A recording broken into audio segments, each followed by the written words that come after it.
भागवत विद्यापीठ के 10वीं वर्ग के हिंदी क्लास में आपका हार्दिक अभिनंदन है। राम लक्ष्मण परशुराम संवाद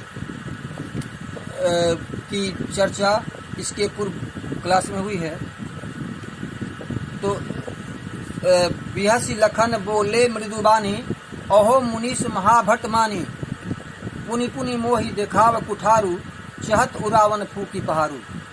अनुप्रास एवं पुनुक्ति प्रकाश अलंकार से संपन्न मुहावरेदार शैली में रचित प्रस्तुत चौपाई के माध्यम से गोस्वामी तुलसीदास ने कहा है कि लक्ष्मण ने अपने मुंह से अपनी वीरता की चर्चा करते हुए परशुराम से मुस्कुराते हुए कहा कि मैंने माना कि आप महान योद्धा हैं, पर आप बार बार कुल्हाड़ी क्यों दिखाते हैं? फूंक कर पहाड़ उड़ना चाहते हैं। यहाँ कुम्हर बतिया को नाही, जे तर्जनी देखी मर जाही, देखी कुठारू सरासन बाना, मैं कछु कहा सहित अहिमाना। लोकोक्ति संपन्न इसके पूर्व वाली जो चौपाई थी वह मुहावरेदार शैली में थी। इसमें मुहावरे का प्रयोग किया गया था और इस चौपाई में लोकोक्ति का प्रयोग है।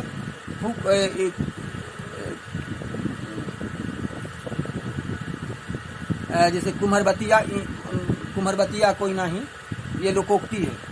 तो लोकोक्ति संपन्न प्रस्तुत चौपाई के माध्यम से लक्ष्मण जी ने परशुराम से कहा कि यहाँ कोई कुम्हरे के बतिया के समान निर्बल, कमजोर और निरीह नहीं है जो उंगली दिखाने मात्र से डर जाए।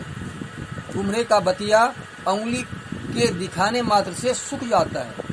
तो इसी तरह यहाँ कहते हैं कि यहाँ कोई कुम्हरे की बतिया की तरह कमजोर नहीं है जो आपके गुस्से को देखकर, जो आपके आवेश को देखकर डर जाए, भयभीत हो जाए।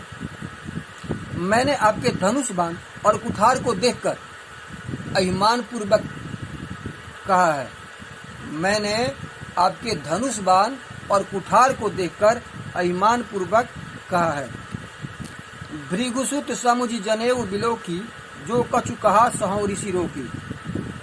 सूर महिषुर हरिजन अरुगाई, हमरे कुल इन पर न सुराई।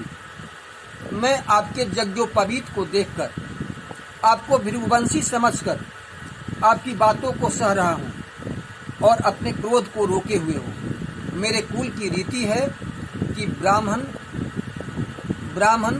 गाय, देवता और भगवान के भक्त पर वीरता नहीं दिखाई जाती। इनसे युद्ध नहीं किया जाता, क्योंकि इनसे युद्ध करने पर, इनको मारने पर मनुष्य पाप का भागी बनता है और इनसे पराजित होने पर उसे अपयश लगता है, वह अपयश का अधिकारी बनता है।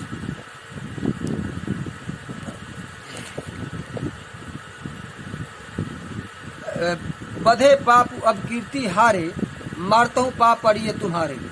इनकी हत्या करने पर मनुष्य पाप का भागी बनता है और पाप का भागी बनता है। अतः मारता हूँ पाप पड़िए तुम्हारे। यदि ये मारते भी हैं तो उनके पांव ही हम पकड़ते हैं। यदि आप मारे भी तो हम आपके पांव ही पकड़ेंगे। कोटि कुलिस सम वचन तुम्हारा, व्यर्थ धरहूँ धनु बाण कुठारा। आप बेकार ही, बेवजह ही धनुष बाण और कुठार धारण किए हुए हैं। आपकी वाणी, आपकी बोली ही करोड़ों वज्रों के समान है। इस प्रकार यह चौपाई जो है अनुप्रास और उपमा संपन्न है। कोटि कुलिस सम वचन तुम्हारा, कोटि कुलिस सम वचन, यह इसमें उपमा अलंकार है और केवल कोटि कुलिस में अनुप्रास अलंकार है। जो बिलो की अनुचित कहूँ, क्षमहु महामुनि धीर, सुनी सरोस भृगुवंश मणि, बोले गिरा गंभीर।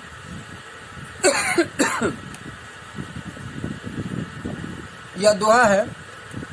लक्ष्मण जी कहते हैं कि आपके धनुष बाण और कुठार को देखकर मैंने जो कुछ अनुचित कहा है, यदि कुछ अनुचित कहा है तो उसे हे धीर मुनिवर, मुनिश्रेष्ठ महामुनि क्षमा करें। लक्ष्मण की बातों को सुनकर परशुराम जी अत्यंत गंभीर वाणी में बोले।